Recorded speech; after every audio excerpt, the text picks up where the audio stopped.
Before we start, this is going to be a longer video, so stay with me because I'm going to give you 6 simple tips and tricks of how not to get fat over the Christmas period, without stress, without guilt, and without ruining the holidays. Let's put things into perspective first. The holiday season is actually very short, realistically from 24th of December to 1st of 2nd of January. That's about a week.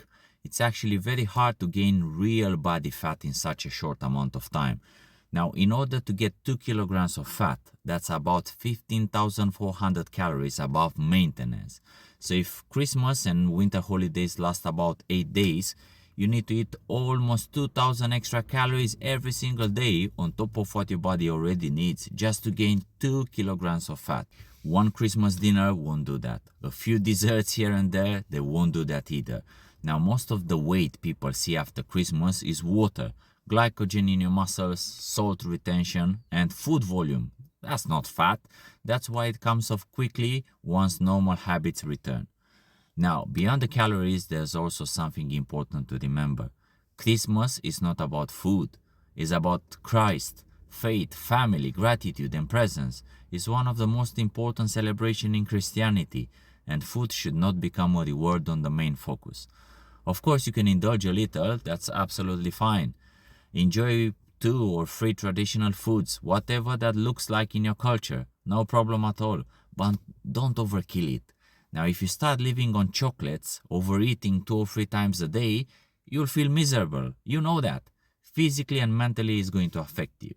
And that has nothing to do with celebration. If you've been following me for a while, you know I practice intermittent fasting, time-restricted eating, and occasionally prolonged water fasts. Personally, I choose to do a 3-day water fast before Christmas, but that's not for everyone. A more realistic option for most people could be 24-hour fast before or after Christmas dinner, just to reset things. And if you choose to eat within a time-restricted window, let's say 6 hours, for example from 2 p.m. to 8 p.m., it becomes much harder to massively overeat.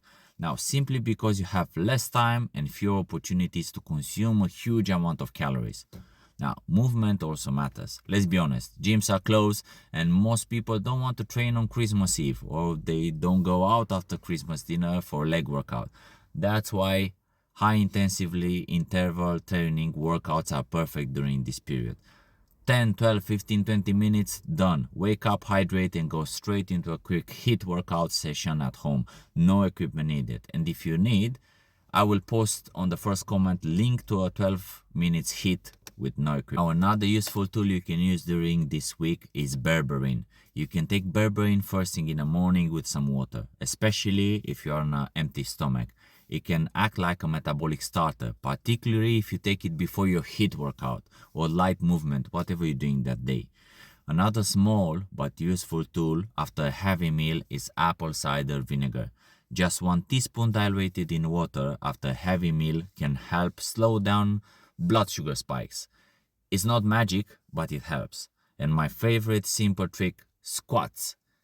After every heavy meal, especially if you're not going anywhere, just do 40-50 bodyweight squats. No gym, no equipment, no excuses.